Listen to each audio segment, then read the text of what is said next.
Emma, honestly, you can't really be surprised, Victoria said, examining her manicured nails with the kind of casual dismissal I'd grown accustomed to over 32 years of being the forgettable middle child. We were sitting in Harold Chen's law office on the 43rd floor of a downtown Chicago high-rise, the kind of place with mahogany panels and leather chairs that smelled like old money and family secrets. And my sister had just announced that she was inheriting our grandmother Margaret's entire property portfolio, worth approximately $4.2 million according to the documents spread across the conference table. I felt my stomach drop in a way that had nothing to do with the height of the building and everything to do with the wrongness of what I was hearing, because my grandmother and I had talked about this, really talked about it during our weekly lunches at her penthouse, conversations where she'd held my hand and told me I was the one who'd earned this, who'd been there, who'd managed the properties during her illness while everyone else had disappeared. Victoria sat beside her husband Derek, both of them radiating the kind of confidence that comes from always getting what you want, while my younger brother Marcus occupied the chair at the end of the table, looking uncomfortable but saying nothing, which was exactly how he'd navigated every family conflict for his entire 29 years. Harold Chen, the lawyer handling grandmother's estate, was a thin man of 58 with wire-rimmed glasses that he kept adjusting nervously as he pushed the will toward me. And I could see the signature at the bottom, supposedly my grandmother's. But something about it made my forensic accountant's brain start sending up warning flares even before I consciously registered what felt off. Your grandmother was very clear about her wishes, Harold said, though he wouldn't quite meet my eyes, and I wondered if he felt it too, that sense of something not being right, or if I was just desperate to find a reason why the woman who'd been more of a mother to me than my actual mother would leave me with nothing. I'd built a life I was proud of, a career as a senior forensic accountant pulling in $180,000 a year, testifying in fraud cases, living modestly in a one-bedroom apartment in Lincoln Park, while Victoria lived in a 6,000-square-foot house in Winnetka that her husband's family money had bought. But none of that professional success had ever mattered to my family, who still saw me as invisible, unremarkable, the daughter who simply existed between the golden child and the beloved baby. I'd like to examine the will more closely, I said quietly, reaching for the document, and Victoria's laugh was sharp enough to cut glass. Of course you would, she said. Always have to make everything difficult, don't you, Emma?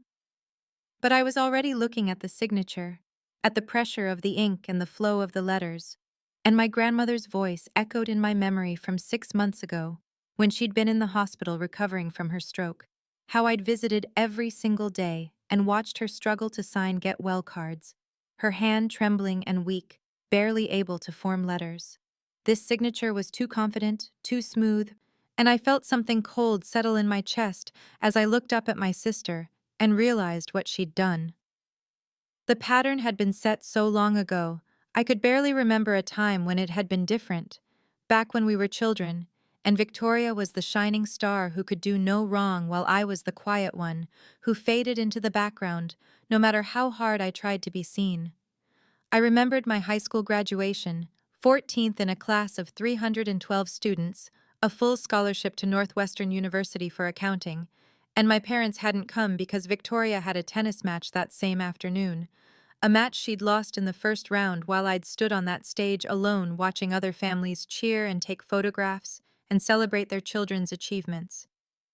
4 years later, I'd graduated summa cum laude with my bachelor's degree in accounting, and my parents had sent a card, but they'd flown to Colorado to help Victoria move out of her dorm room at the University of Denver after she'd dropped out for the second time, something about the altitude not agreeing with her, or the professors being too demanding, or whatever excuse she'd manufactured that year.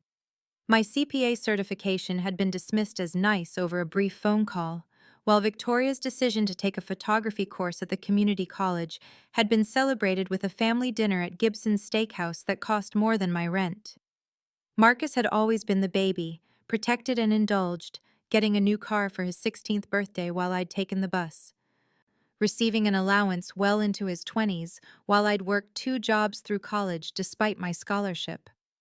But my relationship with grandmother Margaret had been different from the very beginning, special in a way that none of my relationships with other family members had ever been. And for 5 years, we'd had our weekly lunches at her penthouse overlooking Lake Michigan, just the two of us, talking about everything from my cases at work to her memories of building her property portfolio from a single duplex in 1968 to the 12 buildings she owned across Chicago worth millions. She'd told me more than once, her papery hand covering mine across the table at her favorite restaurant. "You're the only one who visits without wanting something, Emma. You come because you love me, not because you need money." She'd hinted throughout that final year about making things right, about rewarding loyalty, about ensuring that the person who'd actually cared would be taken care of, and I'd never pressed her for details because that wasn't why I'd spent time with her. My career had been successful by any objective measure: senior forensic accountant at Midwest Financial Investigations, $180,000 annual salary, consulting work that added another $30,000 some years, a modest but comfortable life in my Lincoln Park one-bedroom, but my family had always dismissed it as boring number crunching. Nothing compared to Victoria's life married to Derek Sutton, whose family owned a chain of car dealerships across Illinois, living in their 6,000-square-foot house in Winnetka, spending her days shopping and lunching while I worked 60-hour weeks. What they didn't know, what Victoria had apparently hidden from everyone, was that she'd borrowed $250,000 from grandmother over the years, always with promises to repay, always with excuses about why Derek's money was tied up in investments or why she couldn't access her accounts. And grandmother had shown me the records during one of our last lunches, her expression sad and disappointed as she'd explained that Victoria only called when she needed something and disappeared the moment the check cleared.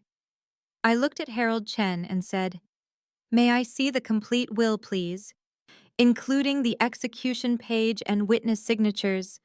And my voice came out steady, even though my heart was hammering against my ribs, because every instinct I'd developed over 10 years of examining fraudulent documents was screaming that something was fundamentally wrong with what I was seeing.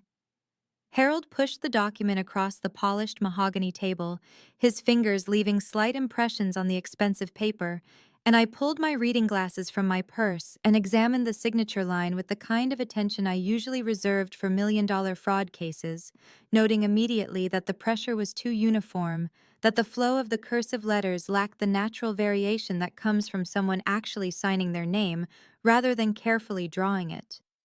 "This will was updated 6 months ago," Harold said, adjusting his wire-rimmed glasses in that nervous way he had, and I felt something cold settle in my stomach because 6 months ago was February, and February was when grandmother had been in Northwestern Memorial Hospital recovering from her stroke, when I'd visited every single day after work and watched her struggle to sign thank you cards for the nurses, her right hand trembling and weak, the occupational therapist working with her daily to rebuild the fine motor control that the stroke had stolen. "I have concerns about the authenticity of this signature," I said carefully, choosing my words with the precision I used in depositions, and Victoria's laugh was sharp and ugly, the kind of sound that could strip paint off walls. "Of course you do," she said, leaning back in her leather chair with the confidence of someone who'd never been denied anything in her entire 35 years. "You can't accept that she loved me more, that she finally saw you for what you are, a boring little accountant who spent time with her out of obligation while I actually cared about her." The words hit like physical blows, each one finding the tender places where years of dismissal and invisibility had left permanent bruises. But I kept my expression neutral and said, "The signature pressure is inconsistent with grandmother's known hand mobility during this period, and the stroke order suggests someone unfamiliar with her natural signing pattern." Derek leaned forward, his expensive cologne overwhelming in the confined space, and said, "Don't be a sore loser, Emma. It's not attractive." And I noticed Marcus shift uncomfortably in his chair at the end of the table, but say nothing, maintaining the careful neutrality he'd perfected over 29 years of avoiding family conflict. "Mr. Chen," I said, keeping my attention on the lawyer, Can you tell me the circumstances under which this will was presented to your office? Harold looked even more uncomfortable, and I watched him glance at Victoria before answering. Ms. Davis brought the will to me 3 days after your grandmother's death, said she'd found it among her mother's papers. It was witnessed by two individuals, Stephanie Chen and Lauren Martinez. I felt my professional instincts click into place, the same clarity that came over me when I was building a case for court, and I said, "Those witnesses are Victoria's friends. I've met them at family events, and I'd like to know the specific circumstances under which they witnessed this signature." Victoria's face flushed red, anger and something else, maybe panic, flashing across her carefully made-up features, and she stood up so abruptly her chair rolled backward and hit the credenza behind her. "You can't accept that she loved me more," she shouted, her voice rising to a pitch that made Harold wince. "You've been jealous your entire life, Emma, always invisible, always less than, always the one nobody remembers at family gatherings. And now you can't handle that grandmother finally saw through your act." The cruelty in her voice was nothing new, but hearing it here, in this professional setting, with grandmother's will between us and Harold Chen looking horrified, something crystallized in my mind with absolute certainty. Victoria had forged this will. My sister had committed fraud, had stolen my inheritance, had violated our grandmother's final wishes, and she was standing here expecting me to accept it because I'd spent my entire life accepting being overlooked and dismissed, and treated as if I didn't matter. I felt the weight of my professional training. 23 fraud cases testified in court, with a 100% conviction rate, warring with the desperate hope that I was wrong, that my sister hadn't actually done something this calculated and cruel. But I knew documents the way other people knew faces, and this signature was wrong. "I'm requesting a 2-week contestation period to review these documents," I said formally, and Harold nodded immediately, relief evident on his face that I was giving him an out from finalizing what was clearly a questionable will. "That's standard procedure," he said.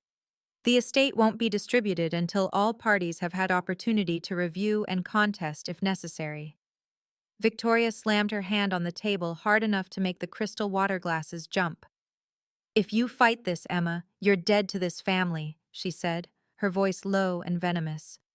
"I will make sure everyone knows what a jealous, grasping, pathetic person you are. I will turn everyone against you, and you will lose everything."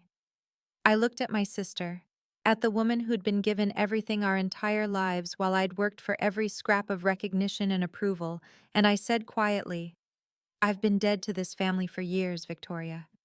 I just didn't realize it until now."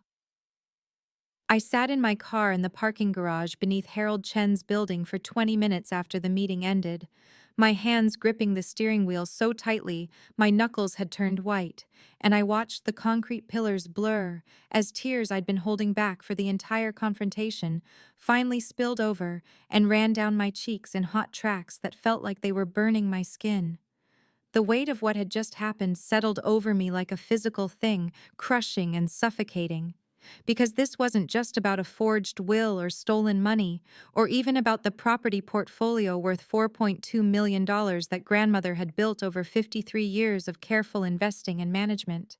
This was about the fact that my sister had looked at our grandmother's death and seen an opportunity, had calculated that she could steal from me because I'd spent my entire life accepting being overlooked and dismissed, and she'd assumed I would do it one more time. I pulled out my phone with shaking hands and scrolled to Yuki Tanaka's number, and she answered on the second ring with her characteristic efficiency. "Yuki, it's Emma Davis. I need your help with something, and I need it to stay completely confidential." There was a pause, and then Yuki said in her calm, measured voice that always reminded me of still water, "Emma, we've worked together for 6 years. You know I'm discreet. What do you need?" I explained the situation in broad strokes, keeping my voice as steady as I could manage, the forged will and the suspicious signature and the timing that coincided with grandmother's hospitalization, and Yuki listened without interrupting until I'd finished. "Send me a high-resolution scan of the signature page," she said immediately. I can do a preliminary analysis tonight and have something for you by tomorrow afternoon. And Emma, if this is what you think it is, if your sister actually forged your grandmother's signature, you know I'll testify if it comes to that. The relief that flooded through me was so intense it made me dizzy, because this was real now. I was actually investigating my own sister for fraud, and having Yuki's professional expertise on my side meant I wasn't being paranoid or vindictive or any of the other things Victoria would undoubtedly call me. I drove from the parking garage to grandmother's building on East Lakeshore Drive, the 40-story glass and steel tower where she'd lived for the past 30 years in a penthouse on the 38th floor with floor-to-ceiling windows overlooking the lake. And I pulled into the circular drive and saw Robert Martinez standing at the doorman's station in his burgundy uniform with gold braiding, the same position he'd held for the 23 years since he'd retired from the Chicago Fire Department. "Ms. Emma," he said as I approached, his weathered face creasing into a smile that dimmed when he saw my expression. "I was so sorry to hear about Mrs. Davis. She was a wonderful lady, always remembered my grandchildren's birthdays." I thanked him, and then asked, carefully casual, "Robert, did Victoria come by the apartment after grandmother passed, before the will reading?" His expression shifted, something uncomfortable crossing his features, and he glanced around the lobby before saying quietly, "She came twice, Ms. Emma, the first time 3 days after your grandmother died, said she needed to get some documents for the lawyer, and then again 2 days after that. Both times she left with boxes, said she was taking papers for safekeeping." The cold feeling in my stomach intensified because Victoria had been removing evidence, had been making sure anything that contradicted her forged will disappeared before anyone could examine it too closely, and I felt my professional instincts kick into high gear the way they did when I was building a fraud case for court. I took the elevator up to grandmother's apartment, my hands trembling slightly as I inserted the key she'd given me 3 years ago when she'd asked me to help manage her properties during a minor health scare, and the door swung open onto the familiar space that still smelled faintly of her lavender perfume and the Earl Grey tea she drank every afternoon at 3 o'clock. The apartment felt empty in a way that went beyond just her physical absence, and I could see immediately that Victoria had been through here systematically, removing items and disturbing the careful order that grandmother had maintained until her final days. I walked through the living room with its panoramic view of Lake Michigan, stretching gray and restless to the horizon, past the dining room where we'd had those weekly lunches for 5 years, and into the study that had been grandmother's private sanctuary. The room where she'd managed her property portfolio and handled all her personal business with the meticulous attention to detail she'd learned during 40 years as a certified public accountant before her retirement. Victoria had clearly focused her efforts here because the filing cabinet stood open and partially emptied, and papers were scattered across the desk in a way that grandmother would never have tolerated. And I felt a surge of anger at the violation of this space mixed with a growing professional curiosity about what Victoria had been looking for and what she might have missed. I started with the desk drawers, working methodically through each one the way I would examine evidence in a fraud investigation, and in the third drawer down on the right side, I found what I was looking for. Sheets of practice paper where someone had written grandmother's signature over and over, dozens of attempts to replicate the flowing cursive of Margaret Ann Davis, and the handwriting was unmistakably Victoria's with its characteristic way of crossing the letter T and the distinctive loop on the capital D that I'd seen on birthday cards and shopping lists for our entire lives. I photographed each page with my phone, making sure the images were clear and well lit, evidence that would be admissible in court if it came to that, and then I noticed something odd about the drawer itself, the way it seemed slightly shallower than it should be, given the external dimensions of the desk, and I pulled it all the way out and felt along the bottom until my fingers found the small groove that released the false bottom. The USB drive was small and black, labeled in grandmother's precise handwriting, "For Emma, insurance," and I held it in my palm for a long moment, feeling the weight of what this meant. That grandmother had anticipated this exact situation, had known Victoria well enough to prepare for the possibility that she would try something like forging a will, and had trusted me enough to leave me the tools to fight back. I walked to grandmother's laptop, still sitting on the desk where she'd left it, and powered it on with hands that had stopped trembling because I was in professional mode now, gathering evidence and building a case, and I plugged in the USB drive and opened the single video file it contained. Grandmother's face filled the screen, recorded in this same study with the lake visible through the windows behind her. And the date stamp in the corner showed this had been made 13 months ago, 8 months before her death, and 7 months before the supposed will that Victoria had presented to Harold Chen. "Emma," grandmother said, her voice strong and clear in the way it had been before the stroke. "If you're watching this, then something has happened, and Victoria has tried to claim my estate using fraudulent documents, which unfortunately doesn't surprise me given the pattern of behavior I've observed over the past several years." I listened as grandmother laid out everything in precise detail, explaining that she'd changed her will to leave the property portfolio to me because I'd proven myself trustworthy and capable by managing the buildings during her illness, collecting rents and handling maintenance issues and keeping detailed financial records that had actually increased the portfolio's value by 11% over 18 months, while Victoria had borrowed $250,000 for what she claimed was an investment opportunity and had never repaid a single dollar despite repeated promises. "The real will is filed with Patricia Morrison at Morrison and Associates," grandmother said, looking directly into the camera with the sharp intelligence that had never dimmed even as her body weakened. "And Patricia has complete documentation including my medical records proving I was of sound mind, notarized signatures and witness statements from people who aren't your sister's friends, Emma. I've made sure this is airtight because I know Victoria and I know she'll fight this.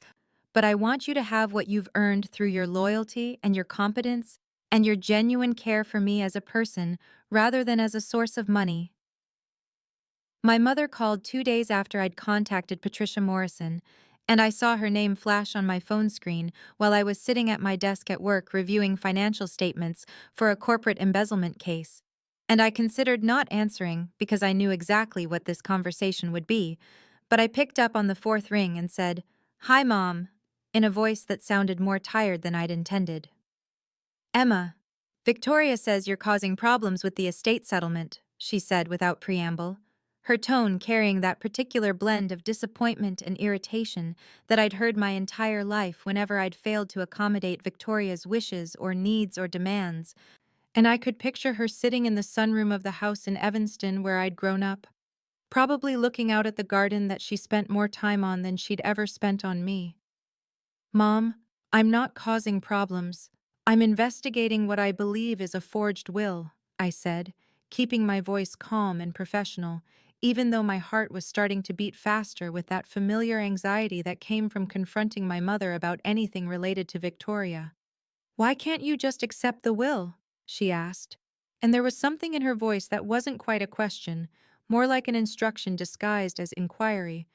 The same tone she'd used when I was 12, and she'd asked why I couldn't just be happy that Victoria got the lead in the school play, even though I'd auditioned for the same role and actually had a better singing voice, according to the music teacher.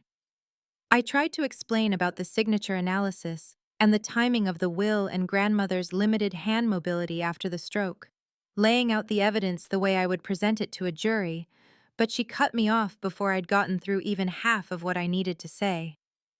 "Victoria wouldn't do something like that, Emma. You're being paranoid. You've always been jealous of your sister and now you're letting it turn you into someone I don't recognize." The words hit me like a physical blow, because this was the pattern. This was always the pattern. Victoria could do no wrong and I was always the problem, always the one making trouble or causing drama or failing to be gracious about being overlooked. I took a deep breath and said, "Mom, I have evidence. I have professional document analysis and witness statements and grandmother's own video testimony. This isn't about jealousy. This is about fraud." But she just made that dismissive sound in the back of her throat that meant she'd stopped listening, and then she said, I don't want to hear any more about this, Emma. You need to let it go and stop tearing this family apart. And she hung up before I could respond. I sat there staring at my phone for a long moment, feeling that familiar hollowness in my chest that came from trying to be heard by someone who had decided decades ago that I wasn't worth listening to. And then my father called less than an hour later, with essentially the same message delivered in his more measured tone, but with the same underlying assumption that I was the one being unreasonable, and neither of them wanted to see the evidence or hear the facts, or consider the possibility that their golden child had committed a serious crime. Marcus texted me at work 3 days after my conversations with my parents, and the message said simply, "Can we meet for coffee?" And I stared at it for a long moment, wondering if this would be another person telling me to let it go, to accept my place, to stop making trouble for Victoria's sake. But I texted back, "Sure, Greystone Cafe on Clark at 6?" And he responded with a thumbs up emoji. And I spent the rest of the afternoon distracted from the financial statements I was supposed to be reviewing, because part of me hoped that Marcus might actually be different, might actually be willing to acknowledge what was happening even if he'd been silent during the will reading. I got to the cafe 15 minutes early and ordered a black coffee and sat at a corner table where I could see the door. And when Marcus walked in at exactly 6 o'clock, I was struck by how tired he looked, like he hadn't been sleeping well, and he ordered some complicated latte before joining me at the table and sitting down without quite meeting my eyes. "Thanks for meeting me," he said, his fingers tracing patterns on the wooden table surface the way he'd done since he was a kid, whenever he was anxious about something. And I just nodded and waited because I'd learned in my professional life that silence was often more effective than questions when someone was working up the courage to say something difficult. "I knew something was wrong with the will," he finally said, looking up at me with an expression that was part guilt and part relief at finally saying it out loud. And I felt something tighten in my chest, because this was confirmation that I wasn't crazy, that someone else had seen the problems. And I asked quietly, "What did you know?" Marcus took a long breath and explained that Victoria had approached him 2 weeks before grandmother's death, asking him to back up her story if anyone questioned grandmother's intentions about the inheritance, saying that grandmother had verbally promised her the properties but might not have properly updated the paperwork, and Marcus said he'd told Victoria he wasn't comfortable lying about something like that. But when I asked why he hadn't spoken up during the will reading, he just looked miserable and said, "I didn't want to cause family drama, Emma. You know how Mom gets when there's conflict, and I thought maybe I was wrong about the whole thing." I felt disappointment wash over me like cold water. Because this was the pattern. This was always the pattern with Marcus. He could see what was wrong, but he'd never risk the discomfort of actually standing up to Victoria or challenging the family dynamic that kept him safe and protected as the baby. And I said, "Your silence enabled her to commit fraud. You understand that, right?" He flinched at the word fraud like I'd slapped him, and then he asked me to let it go for the sake of family peace. And I felt something harden inside me as I said, "This isn't about family peace, Marcus. This is about theft and fraud and a pattern of behavior that nobody has ever held Victoria accountable for, because it's easier to just let her get away with things than to deal with the fallout of telling her no." Marcus looked like he might say something more, but instead just stared down at his latte while the foam dissolved into the dark liquid beneath.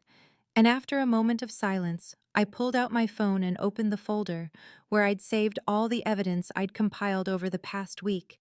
And I said, "Marcus, I need to show you something." And I watched his face as I played grandmother's video for him, watched his expression shift from skepticism to shock, to something that looked like shame, as grandmother's voice explained the real will and her concerns about Victoria's intentions and the $250,000 debt that had never been repaid.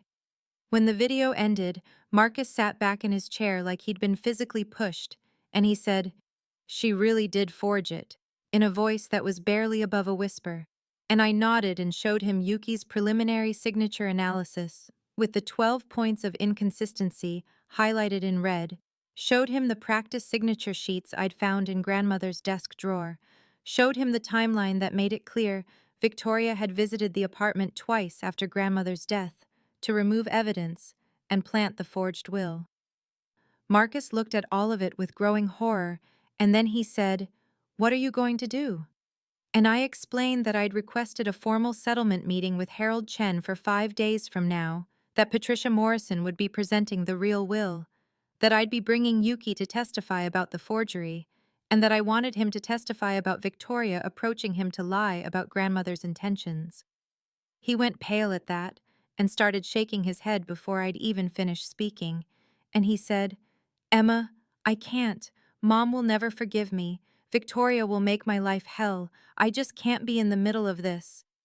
And I felt that disappointment settle deeper into my chest, because I'd known this was how it would go, but I'd hoped that maybe seeing the evidence would give him the courage to do the right thing. I said, "Marcus, you're already in the middle of this. You've been in the middle of this your whole life. We all have, and the only difference is that I'm finally refusing to pretend that Victoria's behavior is acceptable just because it's easier than confronting her." And he flinched at that, but he didn't argue, because we both knew it was true. I told him about the pyramid scheme that Victoria had tried to get him involved in, asked him how much money he'd lost believing her promises about the business opportunity, and his face confirmed what I'd suspected when he said quietly, $45,000, and when it collapsed, she told me I was stupid for not doing my research, never apologized, never even acknowledged that she'd been the one who convinced me to invest in the first place. I leaned forward and said, "This is who she is, Marcus. This is who she's always been, and if we keep protecting her from consequences, then we're just enabling her to hurt more people." And I could see him struggling with it, wanting to agree, but terrified of the fallout. And finally he said, "I need to think about it, Emma. I need some time." And I nodded because that was more than I'd expected from him anyway, and I said, "The meeting is Tuesday at 10 in the morning at Harold Chen's office, and I hope you'll be there. But I'm going forward with or without you, because this is about more than just the money. It's about breaking a pattern that's been poisoning this family for decades." I left the cafe feeling more alone than I had before meeting Marcus, and I spent the weekend working on my evidence presentation, while the silence from my family felt like a physical weight pressing down on my chest. But then Monday morning I woke up to find that Victoria had launched what could only be described as a social media campaign, with carefully worded posts about family betrayal and siblings who let jealousy poison their hearts, and standing up for what's rightfully yours, even when others try to tear you down. And within hours my phone started buzzing with calls and texts from cousins and aunts and uncles who all seemed to believe Victoria's version of events without ever asking me what was actually happening. My cousin Jennifer called to say she was disappointed in me for being so greedy. My Uncle Tom sent a long text about respecting the dead and honoring their wishes. My Aunt Carol left a voicemail saying she'd always known I resented Victoria's success. And with each message, I felt the isolation growing thicker around me, like I was being slowly erased from the family, just as I'd always been overlooked growing up. And I wondered if maybe I should just let it all go, because what was the point of fighting for justice if it meant losing every connection I'd ever had? But then, Tuesday morning, my phone rang with an unknown number, and when I answered, a warm, elderly voice said, "Emma, this is Dorothy Whitmore. I was your grandmother's friend from her book club." And I remembered Dorothy immediately because grandmother had talked about her constantly, and they'd been friends for over 30 years. And Dorothy said, "Your grandmother talked about you constantly, dear. She was so proud of you." And she told me about her concerns regarding Victoria's behavior and her real wishes for the estate. Dorothy explained that grandmother had shown her the actual will about 8 months before she passed, had discussed her worries that Victoria might try to contest it or create problems. And Dorothy said, "I'd like to testify at your meeting if you'll have me, because your grandmother would want someone to speak up about her true intentions and her true feelings about which granddaughter actually cared about her versus which one only showed up when she needed money." I added Dorothy to my witness list with a feeling of gratitude, so intense it brought tears to my eyes, because here was someone who actually knew the truth and was willing to speak it regardless of family politics. And then Robert the doorman called that afternoon to say he'd be happy to testify about Victoria's suspicious visits to the apartment after grandmother's death, because Miss Margaret was always good to me and she talked about you all the time, and I don't like seeing people take advantage of someone who can't defend themselves anymore. My case was strengthening with each witness who stepped forward, and I spent Tuesday afternoon organizing all the evidence into clear chronological binders with tabs and highlighted sections that would make it impossible to miss the pattern of fraud. But then Wednesday morning, an unmarked envelope appeared in my apartment building's mailbox, with my name written in unfamiliar handwriting, and inside was a letter from Stephanie, one of Victoria's friends who'd witnessed the forged will. The letter said, "Emma, I don't know if you'll believe me, but I need to tell you the truth, because I haven't been able to sleep since that day at the lawyer's office. Victoria asked me to witness a will, but I never actually saw your grandmother sign anything. She told me it was just a formality, and that your grandmother had already approved everything and just needed official witnesses for the paperwork. And I trusted her because she's my friend. But now I'm realizing I might have participated in something illegal, and I'm willing to admit the truth if you can protect me from perjury charges, because I swear I didn't know I was doing anything wrong." I called Stephanie immediately, and she answered on the second ring with a voice full of anxiety and guilt, and I assured her that my focus was entirely on Victoria's actions and not on the people she'd manipulated into helping her. And Stephanie gave me a statement explaining exactly what Victoria had told her and how the witnessing had actually happened, which was in Victoria's living room with a document that Victoria said had already been signed by grandmother but needed witness signatures for legal validity. The evidence was now overwhelming, absolutely irrefutable, with signature forgery analysis and witness recantation and video testimony and the real will and bank records showing motive. And I spent Wednesday night practicing my presentation over and over until I could deliver it calmly and professionally, even while my heart was racing. And Thursday night, I couldn't sleep at all. So at 2 in the morning, I drove to the cemetery where grandmother was buried and sat on the cold ground beside her headstone and talked to her the way I used to talk to her during our Sunday lunches. I told her about everything that had happened, about Victoria's forgery and the family's rejection and the meeting scheduled for tomorrow morning, and I remembered something she'd said to me about 6 months before she died when we'd been discussing Victoria's latest request for money. And grandmother had looked at me with those sharp eyes that age hadn't dimmed and said, "Sometimes love means holding people accountable, Emma, because if you keep protecting someone from the consequences of their actions, then you're not helping them. You're just enabling them to become worse versions of themselves." I sat there in the dark cemetery until the sky started turning gray with approaching dawn, and I felt a sense of peace settle over me, because I knew that regardless of what happened in that conference room, regardless of whether my family ever spoke to me again, I was doing the right thing. And sometimes doing the right thing meant standing completely alone. The morning of the meeting, I arrived at Harold Chen's office 45 minutes early because I needed time to set everything up perfectly, and the receptionist led me to a large conference room with floor-to-ceiling windows that looked out over the city and a polished mahogany table surrounded by leather chairs that probably cost more than my monthly rent. And I immediately began organizing the evidence binders I'd prepared, placing one at each seat with the tabs clearly visible and the most damning documents flagged with colored markers so nothing could be missed or dismissed. Patricia Morrison arrived 20 minutes later carrying her own briefcase full of legal documents, and she gave me a nod of professional solidarity that made me feel less alone. And then Yuki showed up with her forensic equipment and the enlarged signature comparison charts that she set up on an easel at the front of the room. And Dorothy arrived wearing a navy blue dress that grandmother would have loved, and she squeezed my hand and whispered, "Margaret would be so proud of you." And Robert came in his doorman uniform because he'd taken the morning off work specifically to testify about what he'd witnessed. Victoria arrived exactly at 10 o'clock with Derek beside her, and she was wearing a cream-colored designer suit that probably cost $3,000, and her hair was perfectly styled, and her makeup was flawless.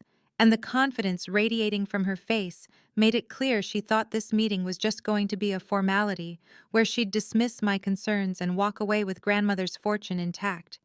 But then she stopped in the doorway, and her eyes swept across the room, taking in Patricia Morrison, and Yuki, and Dorothy, and Robert, and all the evidence binders, and she said, "What is this? An ambush?" in a voice that was trying to sound amused, but came out slightly shrill with an edge of panic.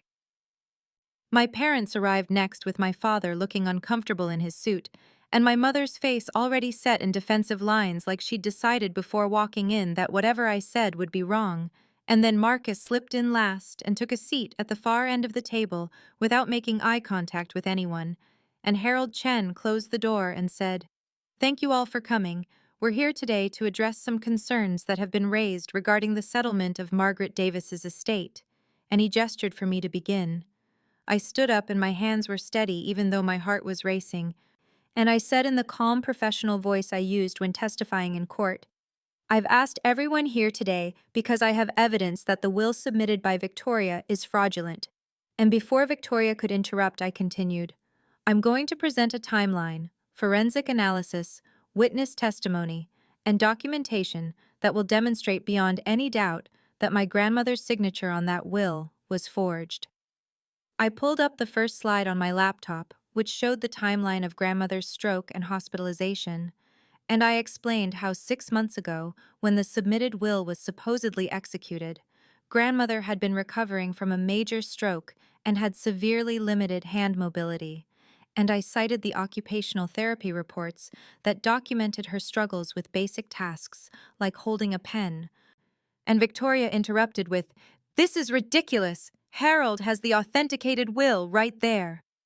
That's when Patricia Morrison stood up and said in a voice that commanded immediate attention, "I also have a will, Mr. Chen, executed 1 year ago and properly notarized with witnesses who actually watched Mrs. Davis sign the document while she was of completely sound mind and body."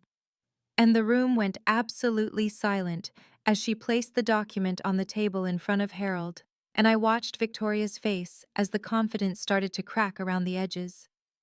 Harold Chen let the silence stretch for a long moment after the video ended, and I watched as Victoria opened her mouth and then closed it several times like she was trying to find words that wouldn't come, and finally she said, "That video could be edited, that could be AI. Anyone can fake a video these days." But her voice was shaking, and everyone in the room could hear the desperation in it. So I calmly reached into my evidence folder and pulled out the practice signature sheets I'd found in grandmother's desk and slid them across the table toward Harold, while saying, "These were found in grandmother's apartment after Victoria removed boxes of documents. They showed dozens of attempts to replicate grandmother's signature, and handwriting analysis confirms they were written by Victoria." Victoria's face went from pale to flushed red, and she said, "Those could have been planted. Emma had access to the apartment." But Robert the doorman cleared his throat and said, "I need to speak up here. I saw Miss Victoria remove 3 large boxes from Mrs. Davis's apartment 2 days after she passed, before the will reading. And when I asked what she was taking, she said it was just personal mementos, but she seemed very nervous and in a hurry." And then Dorothy leaned forward and said in her clear, elderly voice, "Margaret showed me her real will about 8 months ago. We had lunch at her club and she told me she was worried that Victoria would try to contest it or cause problems because Victoria had become very angry when Margaret refused to lend her more money, and Margaret specifically said she was leaving everything to Emma because Emma was the only one who cared about her as a person rather than as a source of funds." My mother was shaking her head in denial, and she said, "Victoria wouldn't do this. Emma must have manipulated all of you."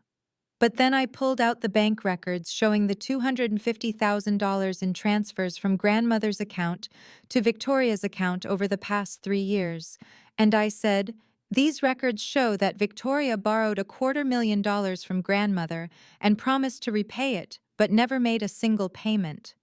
And I watched Derek's face as the shock registered because clearly this was news to him, and he turned to Victoria and said, "You told me your grandmother gave you that money as a gift. You said she insisted you take it for the house renovation." And Victoria's eyes darted between Derek and me, and she said, "She did. It was a gift. She just made me sign some paperwork for tax purposes."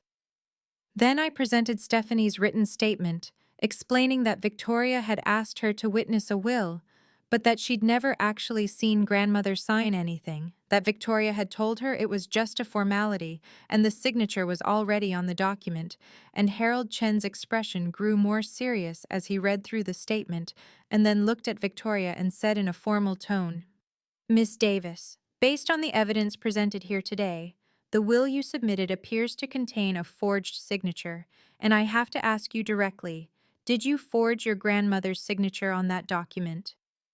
The room went completely silent, and I could hear the traffic noise from the street below and the hum of the air conditioning. And Victoria looked around at all of us like she was searching for an ally or an escape route, and she said, "Emma orchestrated all of this. She manipulated everyone. She's always been jealous of me, and now she's trying to steal what's rightfully mine." But her voice had lost all its confidence, and she sounded almost pleading. My father finally spoke up, and his voice was quiet but firm when he said, "Victoria, just tell the truth. Did you forge that will?" And I saw something break in Victoria's expression, and tears started running down her carefully made-up face, and she said, "I deserve that inheritance. I'm her granddaughter too. Emma has her fancy job and her perfect life. It's not fair that grandmother left everything to her just because Emma pretended to care." And I felt my chest tighten as I said, "You chose to steal rather than accept grandmother's decision. You committed fraud rather than respect her wishes." Victoria's breakdown might have moved me if it hadn't been built on months of calculated deception and years of casual cruelty. And I watched as she wiped at her tears with shaking hands, while Derek stared at her like he was seeing someone he'd never met before, and my mother was shaking her head saying, "Victoria, honey, just explain what happened. There must be a misunderstanding." But Victoria had gone silent now, except for these hitching breaths that sounded almost theatrical in the quiet conference room. Derek stood up suddenly, and his chair scraped against the floor, and he said, "You told me we were getting that money because your grandmother wanted you to have it. You said Emma was trying to steal what was rightfully yours. You've had me thinking your sister was the problem for weeks." And there was genuine anger in his voice now, the kind that comes from realizing you've been made complicit in something wrong without your knowledge or consent. Harold Chen cleared his throat and said in a carefully neutral tone, "Based on the evidence presented here today, I cannot in good conscience proceed with probating the will that was submitted by Miss Victoria Davis, and I'll need to officially report this matter to the appropriate authorities as attempted fraud." And Victoria's head snapped up and she said, "No, wait, you can't. I'll lose everything." And I felt this strange mixture of vindication and sadness, because this was my sister sitting across from me, completely destroyed by her own choices. Patricia Morrison stood and placed a hand on the table and said, "I'd like to propose a resolution that might avoid criminal prosecution if Emma is amenable." And everyone turned to look at me, and I realized that this moment right here was what everything had been building toward, that I had the power now to either show mercy or pursue full legal consequences. And I thought about grandmother and what she would want, and I thought about all those years of being invisible and dismissed, and I thought about the principle of accountability that had guided my entire career. I took a breath and said, "I don't want Victoria to go to prison. I don't want to destroy her life, but I also won't let this just disappear like it never happened." And I looked directly at Victoria, whose mascara was running down her face in dark streaks, and I continued, "The real will stands, the property portfolio comes to me as grandmother intended, and Victoria will sign a legal acknowledgement that she attempted to defraud the estate, and she'll enter into a payment plan to begin repaying the $250,000 she borrowed from grandmother." Derek was nodding slowly, like this made sense to him, like he was already calculating how they'd manage the financial implications. But my mother said, "Emma, please, she's your sister, can't you just split everything and move on?" And I felt that familiar pressure to make myself smaller, to keep the peace, to prioritize everyone else's comfort over my own sense of justice. But then I looked at Marcus, who was sitting there silent, as always, and I looked at my father, whose face showed shame for probably the first time in my memory, and I said, "No, I can't just split everything, because this isn't about the money. It's about the fact that Victoria committed a crime and she needs to face consequences, and all of you need to stop protecting her from the results of her own actions." The silence that followed my words felt like it pressed down on everyone in the room, and I watched as my mother reached over to touch Victoria's arm in that familiar protective gesture that had always signaled her unconditional support, and she said, "Emma, surely we can work this out privately. This doesn't need to become such a production." And I felt that old familiar pressure to acquiesce, to smooth things over, to make everything easier for everyone else. But then I looked at Patricia Morrison, who was watching me with this expression of steady professional support, and I looked at Catherine's words written in my notes about how protecting wrongdoing isn't loyalty. And I said, "This already is private. We're handling it in a conference room instead of a courtroom, and Victoria has a choice right now about how this proceeds." Harold Chen was making notes on his legal pad, and he said without looking up, "Miss Victoria Davis, I need to inform you that based on the evidence presented here, I'm obligated to report this attempted fraud to the State Bar and potentially to law enforcement, unless an alternative resolution can be reached that satisfies all parties." And Victoria's head snapped toward him and she said, "You can't do that. You're supposed to be neutral." But Harold's expression was firm when he said, "I'm an officer of the court, and I've witnessed the presentation of evidence showing document forgery and attempted estate fraud. I don't have the luxury of neutrality in the face of criminal activity." Derek had moved his chair slightly away from Victoria, and I could see him processing everything, recalculating his understanding of his wife and his marriage, and the foundation their life had been built on. And he said in this quiet voice, "Victoria, how much of our life together has been built on money you stole?" And Victoria turned to him with desperation in her eyes and said, "I didn't steal anything. My grandmother would have wanted me to have that money. Emma manipulated her when she was sick and vulnerable." But Derek shook his head and said, "Stop, just stop lying. I can't listen to any more lies." My father cleared his throat, and I saw that his hands were shaking slightly where they rested on the conference table, and he said, "Emma, what exactly are you proposing as a resolution?" And I appreciated that he was at least asking now, instead of just demanding that I make things easy, so I laid out the terms I'd spent days considering and refining with Patricia Morrison's input, and I said, "Victoria signs a legal acknowledgement that she submitted a fraudulent will. She agrees to a payment plan to repay the $250,000 she borrowed from grandmother with reasonable interest over 10 years. She ceases all claims to grandmother's estate immediately, and in exchange I won't press criminal charges, and this matter stays out of the courts and out of public record." Victoria was shaking her head before I even finished speaking, and she said, "I can't afford to pay back $250,000. Do you have any idea what our expenses are?" And I felt something cold settle in my chest as I said, "You could afford to plan on spending $4.2 million that wasn't yours, so you'll figure out how to repay what you actually borrowed." And Marcus finally spoke up from his end of the table and said in this quiet but clear voice, "Victoria, take the deal. Emma is being more generous than you deserve." Marcus's words seemed to shift something in the room, and I saw Victoria's expression cycle through disbelief and rage before settling on something that looked almost like calculation. And she turned to Marcus and said, "How dare you? After everything I've done for you, after I helped you when you were struggling." But Marcus just shook his head and said, "You didn't help me, Victoria. You got me involved in a scam that cost me $45,000, and then you blamed me for losing the money." And I saw my father's face register surprise, like this was new information to him too. And my mother was looking between her three children with this expression of dawning horror, as if she was finally seeing the full picture of who Victoria actually was beneath the golden child veneer she'd maintained for so many years. Victoria stood up abruptly, and her chair rolled backward and hit the credenza behind her, and she said, "I'm not signing anything. You can't make me admit to something I didn't do." But Patricia Morrison said in this calm, authoritative voice, "Miss Davis, you have two options here. You can sign the acknowledgement and payment agreement that Emma is offering, which keeps this matter private and allows you to avoid criminal prosecution, or you can refuse and face fraud charges, forgery charges, and attempted theft, all of which carry significant prison time." And she let that hang in the air for a moment before continuing. "I've already prepared the necessary documentation to file with the district attorney's office if we can't reach a resolution today."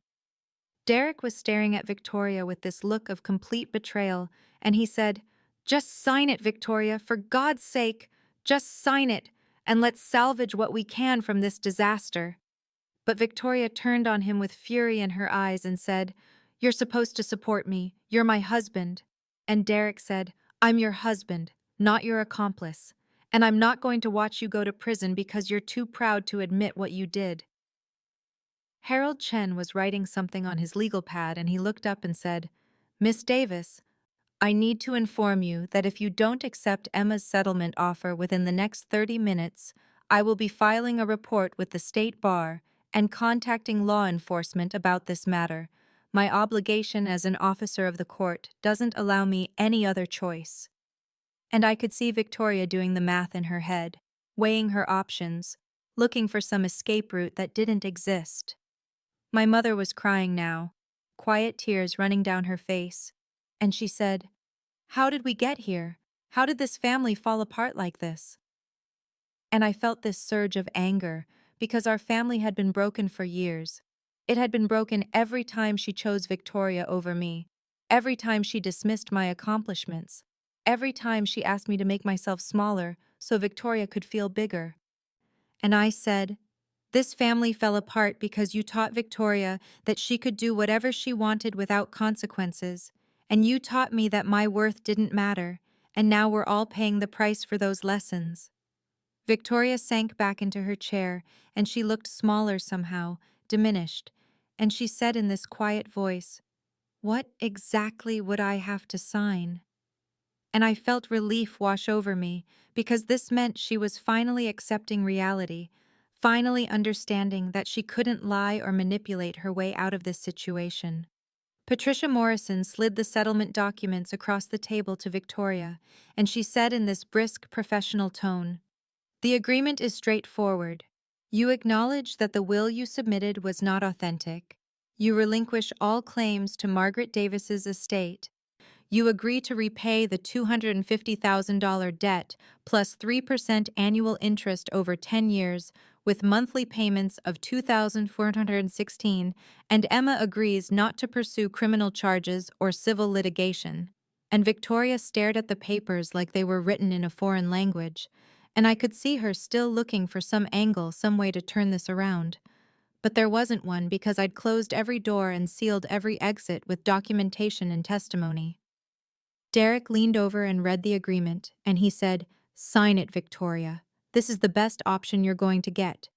But Victoria pushed the papers away and said, "I can't afford $2,400 a month. That's insane."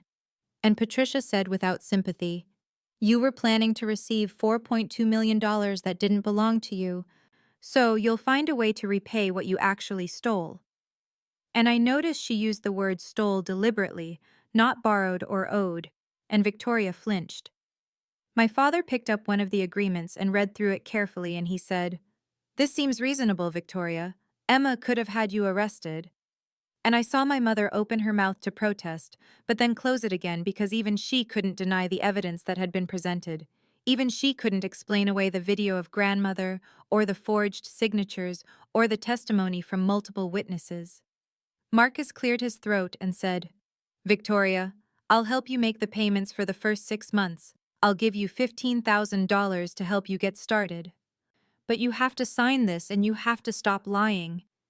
And Victoria turned to him with tears streaming down her face and said, You're all turning against me. You're all choosing her over me. But Marcus shook his head and said, We're not choosing Emma over you. We're choosing the truth over your lies. And there's a difference. Harold Chen looked at his watch and said, Miss Davis, my obligation to report this fraud to authorities takes effect in 17 minutes unless we have a signed settlement agreement. So I need your decision now. And I watched Victoria's face as she processed that timeline, as she realized that her time had run out and her options had narrowed to this single choice. Derek took the pen from the table and put it in Victoria's hand, and he said in this quiet voice, Sign it, or I'm walking out of this room and filing for divorce because I won't be married to someone who goes to prison for fraud. And Victoria stared at him with this expression of betrayal, but Derek's face was set and firm, and I realized that maybe Derek did have some boundaries after all, that maybe this was the line he wouldn't cross. Victoria picked up the pen with a shaking hand and she said, I want it on record that I'm signing under duress. But Patricia Morrison said, You're signing to avoid prosecution for crimes you committed. That's not duress, that's consequences. And Victoria bent over the agreement and signed her name with these angry, aggressive strokes that seemed to tear into the paper, and Harold Chen witnessed her signature and then passed the agreement to me. I signed my name carefully and steadily, and Patricia witnessed my signature, and just like that it was done. The estate was officially mine, and Victoria's fraud was officially acknowledged, and the debt repayment was officially established. And I felt this strange combination of relief and sadness because I'd won, but the cost had been watching my family completely fracture. Patricia collected all the signed copies and she said, Emma, the property portfolio will be transferred to your name within 30 days, and Victoria, your first payment is due on the 1st of next month. The payment schedule and account information are attached to your copy of the agreement.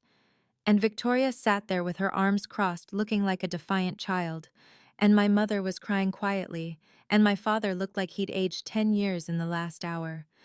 And Marcus gave me this small nod that seemed to contain an apology and acknowledgement and support all at once. Harold Chen stood and said, This matter is now resolved, the fraudulent will is void, and I'll be filing the authentic will with probate court this afternoon. And Victoria stood abruptly and said, I hope you're happy, Emma. You've destroyed this family. But I looked at her directly and I said, I didn't destroy this family, Victoria. You did that when you decided to forge grandmother's will and steal my inheritance. I just refused to let you get away with it. And I felt the truth of those words settle over the room like a weight that everyone had to carry.